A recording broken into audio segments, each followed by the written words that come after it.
இந்த சேனலுக்கு எதா இருந்தாலும் அது கொஞ்சம் ஆதரவு கொடுங்க. உங்க பொண்ணான கையை கொண்டு அந்த பெல்லில் தட்டிடுங்க. அவங்களுக்கு சப்ஸ்கிரைபர் 5-10 ஏறுனா அவங்க மனசு சந்தோஷப்படும். அவங்க வீடியோவும் பாருங்க.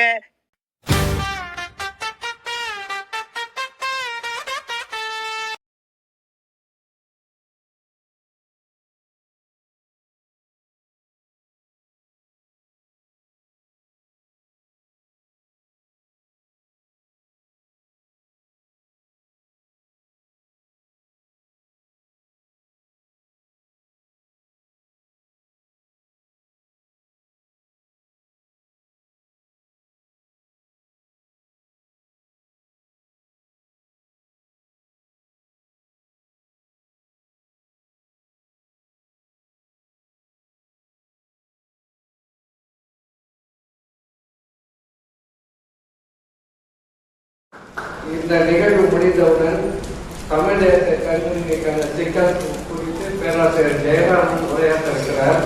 அவர் இன்று மாலை 6:30 மணிக்கு மயிலாடுதுறை சுப்பிரமணியன் அவர்களும் கரு பழனியப்பனும் சீமானுக்கு மறுப்பார். ஏன்னா மயிலாடுதுறையில சீமான் பேசுறதுனால பெரியாரே வெட்டி கொலை போட்டு பேசியிருக்கிறாரு.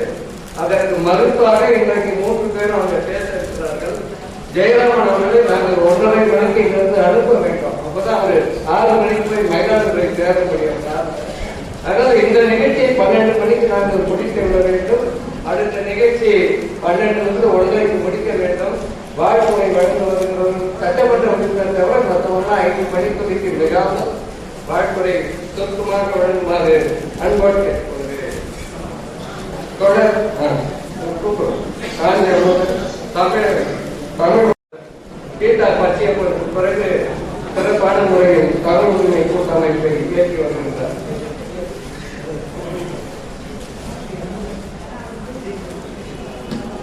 வரவேற்புரையில் அனைத்து பெயர்களையும் சொல்லி அழைத்ததனால் மீண்டும் அந்த பெயர்களை சொல்லி நேரம் கடத்தாமல் அத்தனை பேருக்கும் என்னுடைய நன்றியும் வணக்கத்தையும் தெரிவித்துக் கொள்கிறேன். சிந்தனையாளர் மலர், பொங்கல் மலர், ஒவ்வொரு ஆண்டு மலர் வெளியீட்டிற்கும் ஆணைமுத்து ஐயா அவர்கள் எப்படி ஒரு சுறுசுறுப்பாக இருந்து செயல்படுவாரோ அதை போல அவருடைய மறைவுக்கு பின்னாலும் அந்த அமைப்பில் இருந்த தோழர்கள் ஒவ்வொருவரும் உணர்வோடு, அர்ப்பணிப்போடு, சமுதாய அக்கறையோடு, தனிப்பட்ட நலன்களை எதிர்பார்க்காமல் செய்கிற ஒரு அர்ப்பணிப்பு மிக்க அரசியல் செய்கின்ற மாபெரும் தோழர்கள் அனைவருக்கும் இந்த நேரத்திலே வாழ்த்துக்களையும் நன்றியை நான் தெரிவித்துக் கொண்டிருக்கேன். மிக சுருக்கமாக செய்திகளை நாம் பகிர்ந்து செல்ல வேண்டும் என்று சொன்னால், ஆணைமுத்து அடிப்படையான மனிதகுலத்தின் சிக்கலை, இந்திய மனிதர்களின் சிக்கலை மிக அழகாக ஒருங்கிணைத்தவராக இருக்கிறார். மார்க்சியம், அதே போல தேசிய சிக்கல், வர்ணசாதி சிக்கல், இந்த 3 சிக்கலையும் ஒன்று சேர்ந்து நாம் எதிர்த்தால்தான் இந்தியாவிலே, தமிழ்நாட்டிலே மனிதர்கள் சுதந்திரமாக சுயமரியாதையோடு வாழ வேண்டும் என்கிற தன்மையில் பெரியாரியத்தை செருமைப்படுத்தி ஆவணப்படுத்தியவராக ஆணைமுத்து இருக்கின்றார். இன்றைக்கு ஒன்றுக்கு எதிராக ஒரு கருத்தோட்டங்கள் இருக்கின்றன. அதிலே ஒரு செய்தியை மட்டும் நான் இங்கே சொல்ல விரும்புகிறேன். பார்ப்பனியம் என்பது சூதானது, சூழ்ச்சியானது, வஞ்சகமானது, நவீன காலத்திலும் தனது முகங்களையும் மாற்றிக்கொண்டு பல்வேறு விடயங்களை அராஜகத்தின் அடிப்படையில் நிறைவேறுகிறது. இதற்கு அடிப்படையான காரணங்களை நாம் பார்க்கும் போது வரலாற்றில் இருக்கிற செய்திகளை நாம் பார்க்க வேண்டும். அதிலே மிக குறிப்பாக இதே காஞ்சிபுரம் காமாட்சியம்மன் கோயில் என்பது ஒரு பௌத்த கோயிலாக அது இருந்திருக்கிறது. மணிமேகலை இங்கே வந்தார்கள், மணிமேகலை கோயிலாக அது இருந்தது என்று வரலாறு சொல்கிறது. கிட்டத்தட்ட 10ஆம் நூற்றாண்டிலே அழகர்கள் என்று சொல்லக்கூடிய ஒரு சமண மத துறவி, மிகப்பெரிய ஒரு ஆய்வாளர், சமணமும் பௌத்தத்துக்கு கூட கண்டது. அப்படி சமணமும் பௌத்தமும் வாக்குவாதம் செய்தார்கள். இந்த காமாட்சியம்மன் கோயிலில் வாக்குவாதம் செய்த பிறகு தோற்றவர்கள் அந்த இடத்தை விட்டு வெளியே போயிடும். அப்படி அந்த பௌத்த கோயிலிருந்து தோற்ற குட்ட பிக்குகள், தேரர்கள் என்று சொல்வார்கள். அந்த தேரர்கள் அவர்கள் எல்லோரும் இந்த ஊரைக்கு வெளியேறி இலக்கிக்கு போய்விட்டார்கள். அது சமண மடமாக 10ஆம் நூற்றாண்டு வரை அந்த காமாட்சியம்மன் கோயில் இருந்தது. காமாட்சியம்மன் கோயிலை சுற்றிக்கக்கூடிய பகுதிகளிலே இன்றைக்கும் எஸ்எஸ்கேவி போன்ற இடங்களில் தோண்டி பார்த்தால் சமண தூண்கள் எல்லாம் இருக்கின்றன. அந்த இடத்தை சங்கராச்சாரிய அவர்கள் 255 வரலாறு 50 ஆண்டு வரலாறு தான் சங்கராச்சாரியர்கள் உண்டு. இவங்க கும்பகோணத்திலிருந்து அதை கைப்பற்றி ஒரு இந்து கோயிலாக அதை மாற்றி இருக்கிறாங்க. ஒன்று, அப்போ ஒரு ஆக்கிரமிப்பு என்பது அவர்களுக்கு ஒரு ஏதாவது ஒரு குடும்பை தாக்கங்களை சொல்லி அங்கே ஆக்கிரமிப்பு செய்வது ஒரு வேலை. இரண்டாவது, இதே காஞ்சிபுரம் சார்ந்த நந்தி கலம்பகம் என்ற ஒரு நூல், இது ஒரு பக்கம். இன்னொரு பக்கம் திருவாரூர் போயிட்டு வந்தாங்க. திருவாரூர்ல தமிழ்நாட்டிலே பெரிய குளம் இருக்கு. அந்த பெரிய குளம் எப்படி வந்தது அப்படின்னு பார்த்தா, ஒரு கரையிலிருந்து ஒரு கரைக்கு நீந்தி போக முடியாது. அதையும் சமணனுடைய குடியிருப்புகள் அந்த கரையோரத்தில் இருக்கின்றன. அன்றைக்கு அதாவது 6ஆம் நூற்றாண்டு 7ஆம் நூற்றாண்டு 8ஆம் நூற்றாண்டு பகுதியிலே பக்தி இயக்கம் என்ற பெயராலே ஞான சம்பந்தர் திருநாவுக்கரசர் வந்த போது அவர்கள் பேசிய பக்தியை தவிர அவர் செயலெல்லாம் வன்முறை தான். இந்த வன்முறையை அவர்கள் மிக மென்மையாக, அதாவது ராஜதந்திரமாக தீபம் ஏற்றுவது குடல் ஏற்றுவதெல்லாம் அவர்கள் சொல்வார்கள், பக்தி என்றெல்லாம் பேசுவார்கள். அப்படி கரையோரம் இருந்த சமணர்களை எல்லாம் திருவாரூர் கோயிலே அவர்களை அப்புறப்படுத்துவதற்கு அந்த குடத்தை அகலமாக்கி சமணர்கள் எல்லாம் வெளியேற்றினார் என்பது ஒரு வரலாறு என்பதை நாம் பார்க்க வேண்டும். இன்னொரு செய்தி, இந்த காஞ்சிபுரத்திலே நந்தி கலம்பகம் என்ற ஒரு நூலை எழுதியிருக்கிறார்கள் இந்த காஞ்சிபுரத்தை பற்றி. அந்த நந்தி கலம்பத்தை என்ன சொல்கிறார், எல்லாத்தையும் எல்லாம் போற குறித்து வெற்றி பெற்று சொல்கின்றார்கள். அவர் திருவாரூருக்கு மனைவியோடு போனார். மனைவியோடு போன போது கடவுளுக்கு வைத்திருந்த மலரை, பூவை அந்த ராணி எடுத்து முகந்து விட்டார். முகந்த உடனே அந்த அங்கிருந்த பார்ப்பனர் புரோகிதர் அவர் என்ன பண்ணாரா, அந்த அம்மையாருக்கு மூக்கை இறந்து விட்டார். மாப்பாடு கட்டி மலரை முகந்ததுக்காக மூக்கு ராணியுடைய மனைவி. உடனே ராஜா வந்தாரா, என்ன நடந்தது கேட்டாரா. கேட்டவுடனே அவர் சொன்னாரா, தவறு செய்து விட்டாரு. பாப்பாள பார்த்து சொன்னாரா, கைதான் இந்த மலரை கைய வச்சாரா. இது கதை, இது சொல்லப்பட்டிருக்கு நந்தி கலம்பகத்துல. அதே நந்தி கலம்பகத்தின் அந்த நந்திவர்மனை பற்றி சொல்லுகிற போது காஞ்சிபுரத்தினுடைய நம்முடைய செங்கோட வேண்டி என்பது கலைஞர்கள், அதாவது சதுராடக்கூடிய கலைஞர்கள், பாடல் சொல்லித்தர்கள், பாட்டு சொல்லிக்கூடிய கலைஞராக அவர் இருக்கிறார்கள். அந்த மன்னனை, நந்திக்கலம்ப மன்னனை வீழ்த்துவதற்காக அவருடைய சகோதரர் எப்படியாவது வீழ்த்து விட்டு மன்னனாக வேண்டும் என்று ஒரு முயற்சி எடுத்து பல முறைகளில் முயற்சி செய்கிறார். அப்படியான ஒரு முறைகளிலே அவர் பாடலை பாடி, அதாவது கலம்பகம் பாடினா கடைசியில் செத்து போனோம், அப்படி ஒரு பழக்கம் வச்சிருக்கான். பெரியார் ஏன் நாட்டு சொன்னா, மொழியிலே இருக்கிற மூட நம்பிக்கை பரப்பப்பட்டதுனால், பக்தியை பரப்பப்பட்டதுனால், பக்தியின் பிறகு மக்களை மயக்கியதுனால், சீரழித்ததுனால் தான் அதை பெரியார் இருக்கிற அதுக்கு இந்த தமிழ் பயன்படுத்துகிறார்கள் என்பதற்காக காட்டு விளையாட்டு சொல்லி சொன்னார். நம்மளால கூட்டா வச்சுப்பான், சோத்துல கல்லுந்தா எடுத்து போட்டுக்கலாம், அதை மென்னுகிறாள் தான் இருக்கிறான். அப்படி அந்த நந்தி கலந்த செய்திகளிலே அந்த தமிழ் பாடலை எழுதுகிறான். எழுதிட்டு பாடினா நான் காஞ்சிபுரத்தில் அப்படி பாடிக்கொண்டு வந்த போது அந்த சதுராடக்கூடிய ஒரு பெண்மணி அந்த பாடலில் மயங்கி அந்த புலவனை அடைத்து தனது இடத்திலே வைத்து பாடலை எல்லாம் பாட்டு கேட்டு இன்புட்டாராம். இன்புட்டு அந்த பாடல்களை அவர் மனப்பாடம் செய்து கொண்டு பாடிக்கொண்டிருந்தாராம். பாடிக்கொண்டிருந்த போது ஒரு காவலர் இதை கேட்டு, இது மன்னனை ஆக வேண்டும் என்று சொல்கிற பாடலாக இருக்கிறது, மன்னனுக்கு எதிரான சதி என்று சொல்லி அந்த பெண்மணியை கைது செய்து அரசர் விசாரிக்கிறார். விசாரிக்கிற போது இந்த பாடலை ஒரு புலவன் எழுதினார். அந்த புலவனை கூட்டான்.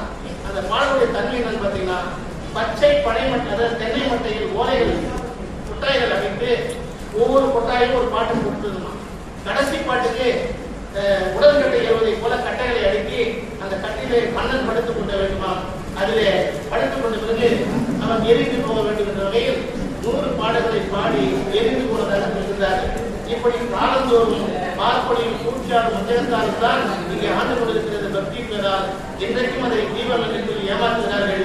விழிப்புணர்வு வேண்டும். ஆணைமுறை இந்த கோணத்தில், பெரியார் இந்த கோணத்தில் பார்ப்பனை எதிர்ப்பு என்பதை மக்கள் இயக்கமாக மாற்றினார்கள், அம்பேத்கர் மாற்றினார்கள். என்றைக்கும் ஒரு தேவையான சொல்லி வாய்ப்பு தனி பேசக்கூடியவர்கள் எல்லாம் மணிக்கணக்காக பேசக்கூடியவர்கள். வேற என்ன கேட்டீங்கன்னா, மீண்டும் வேற கருத்தாளர்கள் நட்டுவோம் பேசலாம். எனவே இன்றைக்கு அடுத்ததாக காமராஜர் கல்வி அரங்கத்தில் ஜெர்தா சம்பத் அவர்கள் வாழ்வுரை வழங்குவார்கள்.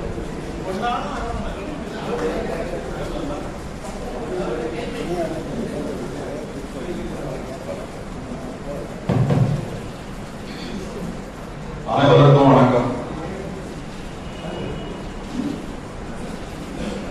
இங்க வந்திருக்கிறவங்க பெரும்பான்மையான எல்லாமே 10 வயதுக்கு சிறப்பு அழைப்பாளர்கள் தான் கொஞ்சம் லேட்டாக வந்தாங்க. அதுக்கு அவங்களுக்கு நிறைய வேலை, அவங்களுக்கு உண்டான வேலையை வந்து வந்தப்பறம் பார்த்துருக்கலாம். இருக்கிறவங்கள 10 மணிக்கு பேச கொடுத்து அதை செய்யாம அவன் வந்தப்பறம் வந்து வேலை அதிகமாக போச்சு. 5 மணிக்கு பற்றிங்க பேசும்போது வந்து இழுக்கிறது, இதெல்லாம் சங்கடமான வேலை. அது ஓட்டு வாங்குற ஆட்கள் கட்சியை செய்யலாம், ஆனா உங்களுக்கு அந்த அவசியமே இல்லை. அப்படி இருக்கும்போது நீங்க ஏன் இதெல்லாம் செய்றீங்க? வாக்கு 2 பேர் போடுங்க, ஒரு ஆள் போடுங்க, டைம் இருந்தா எதிர்ப்பு பேச போடுங்க, போடலையே. ஏன்னா இங்க இருக்கிற அத்தனை பேருமே வந்து பெரியாருடைய கொள்கைகளையும் பெரியவர் ஆரம்பித்த கொள்கைகளையும் நிரம்ப மனதில் நிறைய குழந்தை எல்லாம் நல்லா இருக்காங்க. அவங்களுக்கு தெரியாத கூட பேச போதில்லை. என்ன பொறுத்தவரைக்கும் நான் வந்து இந்த இயக்கத்தை சார்ந்தவங்க, ஆனால் அந்த கொள்கைகளை நான் ஏற்கப்பட்டோம். நான் ஜனதா கட்சி சார்ந்தேன். நான் ஒரு டைப்பை போட்டேன். அதை போடும்போது ஒரு பக்கம் காமராஜர், ஒரு பக்கம் பெரியார். செய்யக்கூடாது நம்ம பேசுறோம், என்னால அதையும் சேர்த்து போட்டு நம்ம புத்தியும் அங்கேதான் இருக்கு. அவர் யாரு, இவர் யாரு, எல்லாமே இந்த தமிழ்நாட்டுக்காக உழைத்தவர்கள், இந்தியாவுடைய முன்னேற்றத்தை உழைத்தவர்கள். அது மனசு வாங்கிட்டு புரியுது ரொம்ப பேர். இன்னும் கூட என்ன பண்றாங்க, கல்யாணம் பண்றோம். என்ன பொறுத்த வரைக்கும் இந்த 3 பொண்ணுக்குமே வந்து திருமணம் காலையில் அது வந்து கல்யாண நாளா இருக்காங்க. ஞாயிற்றுக்கிழமை காலை 11 மணிக்கு சத்தத்தை கேட்டாங்க, முகூர்த்த இல்லையா போலியா பணம் கொடுத்து போறோம்னா காலை 11 மணிக்கு வீட்டுக்கு போடுவேன். கல்யாணத்தை போடுவேன். 11:50 என்ன ஒரு நெருக்கம் என்னன்னு 12 போட்டு அரிச்சிட்டுவாங்க. இருப்பா நான் இப்பெல்லாம் பண்ணுவேன். அது கூட முடியும். ஏன் கொண்டா குறைஞ்சபட்சம் இந்த கொள்கைகளுக்காக நம்ம வந்து அதை செய்யணும். அப்படி இல்லாம நான் பத்திரிகை பேர் கொடுக்கணும் கூட கல்யாண பத்திரிகை இன்னார் நடத்தியிருப்பாரு, யாருக்கு எது போடணும். என்னுடைய இயக்கத்தை சேர்ந்த பெரியவர் ஜிய வடிவேல் அவர்கிட்ட பத்திரிகை கொடுக்கும் போது எங்க கல்யாணம் பத்திரிகை செய்ய போறீங்க, பத்திரிகை காரணம் பத்திரிகை பேரே போடலையே. நான் சொன்னேன், ஒரு வேலை உங்களுக்கு ஏதாவது வாய்ப்பு இல்லாம கடமையாக போச்சுனாலும் நான் மற்றவங்க பதில் சொல்லணும். நீங்களே லேட்டா வந்தாலும் வரல, நான் காத்துக்கணும். 2மே எனக்கு தேவையில்லை. உங்களுக்கு நேரம் நல்லா இருந்தா சீக்கிரம் இல்லைன்னா இருக்கிறவங்களை யாராவது என்ன இயக்கத்துக்கு போதும் அவர்தான் பண்ணாரு. அவர் தாமலுக்கு போயிட்டாரு. போன போது வந்து 3வது போது அவர்தான் பண்ண சொன்னான். நான் தான் வேற இயக்கத்துக்கு போயிட்டேன். நான் இயக்கத்தை வச்சு ஒரு பேர் போடல. நீங்க பெரியவங்க ரைட்ல நீங்க வார்த்தை நல்லா இருக்கும், அதுதான் உங்க பேர் போடுறேன். நீங்க இன்னும் கூட ஒன்றும் போகலாம், தப்பு இல்லை. நான் அப்படி சொல்லி நான் பண்ணேன். அப்படிதான் நான் வந்து போயிட்டு இருக்கேன். பெரியவர் ஆரம்ப சொல்லி அவர் வீட்டுக்கு 3 தடவை வந்திருக்கிறேன். அதுக்கு காரணமே வந்து 3 கோடி கல்யாணம் பண்ண முடிச்ச உடனே அரண்ட ஜானகிராமன் வந்து அவர் கூப்பிட்டு வர அப்படிதான் அவருக்கு பழகிறேன். இங்க வந்து பெரியாருடைய கருத்து நிறைய நீங்க சொல்ல வேண்டியதில்லை. நான் ரொம்பவும் மதிக்கிற கருத்து வந்து கடவுளே வர மனிதரை நினைவு. நல்லா பாத்தீங்கன்னா 2ல எது எடுத்துனாலும் ஒரே கருத்து தான். கடவுளே மாறினா நேரா வந்து கசப்பு சாப்பிடுற மாதிரி இருக்கும். மனிதரை நினைனா எப்படி மனிதன் வந்து மதிக்க கத்துக்கிறையோ கடவுள் வந்து மங்கி போயிடுவார், அது வந்து இல்லாம போயிடும். அதனால வந்து 2 எதை ஏற்றுனாலும் பெரியாருடைய கருத்தை ஏற்றுற மாதிரி தான். அதே மாதிரி இன்னொரு வார்த்தை, மானமும் அறிவும் மனிதனுக்கு அழகு. யாரும் சொல்ல முடியாத வார்த்தை. இதுக்கு எவ்வளவு நாளும் வந்து அர்த்தம் சொல்லலாம். அப்பேற்பட்ட ஒரு வார்த்தை மானமும் அறிவும் மனிதனுக்கு அழகு. யாரும் கிடைக்காது. 1 அறிவு இருந்து 5 அறிவு வரைக்கும் கிடையாது. 6வது அறிவு இருக்க காரணமோ இன்னும் நம்பிக்கிட்டு அது பல பேர் அதுக்கு வந்து சம்பந்தமே இல்லாத இன்னைக்கு போயிருக்கு. அதே மாதிரி வந்து வேறு அண்ணாவட்டம் சொன்னாங்க, அவருடைய பொழுது வந்து மாற்றான் வந்துட்டு மல்லிகைக்கும் மனம் உண்டு. அந்த வார்த்தைகள்லாம் காலத்துக்கும் மறக்க முடியாது. அதே மாதிரி கலைஞர் வச்சுக்க, நாமெல்லாம் வந்து அலின்னு சொல்லுவோம், இன்னொரு கிராமத்துல 9 சொல்லுவோம். அது எப்படி சொல்றது தெரியாத ஒரு மாதிரியான முகம். அந்த காலத்துல அவர் வந்து திருநங்கை, யாருக்கும் அது பரவ எண்ணம். திரு மிஸ்டர் போடு, மிஸ்டர் போடு, திரு நங்கை, அவ்வளவு அழகான ஒரு வார்த்தை. அதே மாதிரி மாற்றுத்திறனாளி, நம்ம உடல் ஊனமுற்றோர், அப்படி நொண்டி ஜவட உருள இப்படிலாம் சொல்லுவோம். மாற்றுத்திறனாளி அதாவது உண்மையிலே வந்து நமக்கு இல்லாத ஒரு திறனை அவங்ககிட்ட இருக்கிறது. இப்படியான வார்த்தைகள்லாம் வந்து அவங்க சொல்லிருக்காங்க. அதாவது ஒரு கட்சி பிடிக்காது சொன்னா அவங்க சொல்ற கருத்தை பிடிக்காது. அந்த மாதிரி ஒண்ணுமே அப்படிதான். 1952 நினைக்கிறேன், சரியா வரலாம். முத்தலட்சுமி ரெட்டி அவர் வந்து தேவராஜ முறை ஒழிப்பதற்காக கடுமையாக போறாங்க. சட்டமன்றத்தில் வந்து வரலாறு வாதங்கள் எடுத்து வைக்கின்ற போது சட்டமன்றத்தில் இருந்து அந்த முன்னேறிய வகுப்பை சேர்ந்த பாசனம் சட்டமன்ற உறுப்பினர் வந்து கடுமையாக இருக்கிறார். இவர் ஈடுபடுத்த முடியல ஒரு நாள். அது வந்து நாளைக்கு அந்த விவாதம் செய்யலாம் சொல்லி முடிவு பண்றாங்க. இதெல்லாம் முடிவு தெரியல. நேரம் பெரியார்கிட்ட போனாங்க. பெரியார்கிட்ட போன உடனே நான் பேசுறேன், அவங்க எல்லாமே கவுண்ட் கொடுத்தாங்க. என்னால ஒன்றும் செய்ய முடியல, என்ன பண்றதுன்னு தெரியல. பெரியார் சொன்னாங்க, வழியை சொன்னாங்க, இப்படி செய்யணும். மறுநாள் போனாங்க, அசம்பிளியில் பேசுறாங்க, தொடர்ந்து பற்றி வலியுறுத்தி பேசுறாங்க. தேவராஜ முறை இருந்தது, அதாவது தேவர் அடியார்கள் என்று பெண்களை வச்சு அதுக்கப்புறம் அந்த மன்னர்களுக்கோ அங்க இருக்கிற பாப்பர்களுக்கோ அதை வந்து நிவேதனம் பண்ற மாதிரி போச்சு. அதை ஒழிக்கணும்னு சொல்லிட்டு அந்த அம்மா பேசும்போது இவங்க வந்து வழக்கம் போல முன்னேறி சமுதாயத்தை எதிர்க்கிறாங்க. சொன்னாங்க, அவங்க பேசும்போது சொல்றாங்க, இல்ல நீங்க தேவரடியார்கள் சொன்னாங்க, நீங்க தப்பா நினைக்கிறீங்க. அவங்க வந்து கடவுளுக்கு நேர்ந்து செய்து வரப்பட்டவர்கள். அது வந்து செய்தாங்கன்னா அவர் வந்து புண்ணியம் சேர்ந்து கொண்டே இருக்கும் அப்படின்னு சொல்றாங்க. அப்ப அந்த அம்மா சொன்னாங்க, பெரியார் சொல்ற வார்த்தைய, எங்க ஆளுநை போனாலும் அந்த புண்ணியத்தை சேர்ந்தாங்க. தேவைக்கு நேரம் சேர்ந்து போச்சு.